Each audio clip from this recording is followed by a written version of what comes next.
নমস্কাৰ বন্ধুসকল, স্বাগতম জনাইছোঁ আপোনালোকক মোৰ এটা ভিডিঅ'লৈ। আজি আপোনালোকক এইটো ভিডিঅ'ত দেখুৱাম আপোনালোকে যদি ড্ৰাইভাৰ লাইচেন্স এপ্লাই কৰাৰ পিছত এপ্ৰুভ হৈ গ'ল, সেই ড্ৰাইভাৰ লাইচেন্সখন আপোনালোকে কেনেকৈ ডাউনলোড কৰিব মই এইটো ভিডিঅ'ত আপোনালোকক দেখুৱাম। আপোনালোকে চাই থাকিব আৰু যদি ভিডিঅ'টো ভাল লাগে লাইক, কমেণ্ট আৰু শ্বেয়াৰ, ছাবস্ক্ৰাইব কৰিবলৈ নাপাহৰিব। চ' বন্ধুসকল, আপোনালোকে কি কৰিব, প্ৰথমে যিকোনো এটা ব্ৰাউজাৰ অপেন কৰি ল'ব। অপেন কৰাৰ পিছত আপোনালোকে কি কৰিব, চাৰ্চ বক্সত গৈ আপোনালোকে ইয়াত পৰিবহণ বুলি টাইপ কৰিব। আপোনালোকে পৰিবহণ টাইপ কৰাৰ পিছত আপোনালোকে কি কৰিব, ইয়াত ইণ্টাৰ কৰিব। ইণ্টাৰ কৰাৰ পিছত প্ৰথম যিটো লিংকটো আছে মিনি ৱেবছাইটটো হয়, ইয়াত আপোনালোকে ক্লিক কৰিব। ক্লিক কৰাৰ পিছত আপোনালোকে এনেকৈ স্ক্ৰল কৰিব অলপ তলত আহি ইয়াত দেখিছে ড্ৰাইভাৰ লাইনাৰ লাইচেন্স, আপোনালোকে ইয়াত ক্লিক কৰিব। ক্লিক কৰাৰ পিছত আপোনালোকে এনেকৈ নতুন উইণ্ডো পেজ খোলা দেখিব।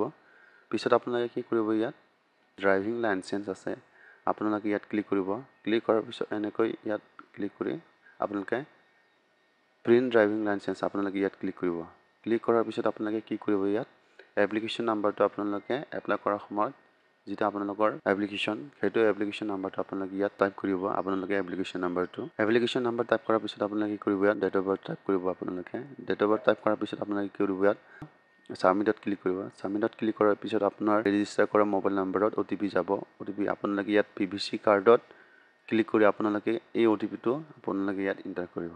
OTP টাইপ কৰাৰ পিছত আপোনালোকে কি কৰিব, DL প্ৰিণ্টত ক্লিক কৰিব। DL প্ৰিণ্টত ক্লিক কৰাৰ পিছত এনেকৈ ডাউনলোড হ'ব আপোনালোকৰ ড্ৰাইভাৰ লাইচেন্সখন। চাওক আপোনালোকে পিছত আপোনালোকে কি কৰিব, ইয়াত প্ৰিণ্ট কৰি ল'ব পাৰিব বা ডাউনলোড কৰিব পাৰিব। আপোনালোকে ইয়াত ক্লিক কৰি এনেকৈ ডাউনলোড কৰি লৈ ল'ব। চ' বন্ধুসকল, আজিৰ ভিডিঅ'টো যদি ভিডিঅ'টো ভাল লাগে লাইক, কমেণ্ট আৰু শ্বেয়াৰ, ছাবস্ক্ৰাইব কৰিবলৈ নাপাহৰিব। ধন্যবাদ।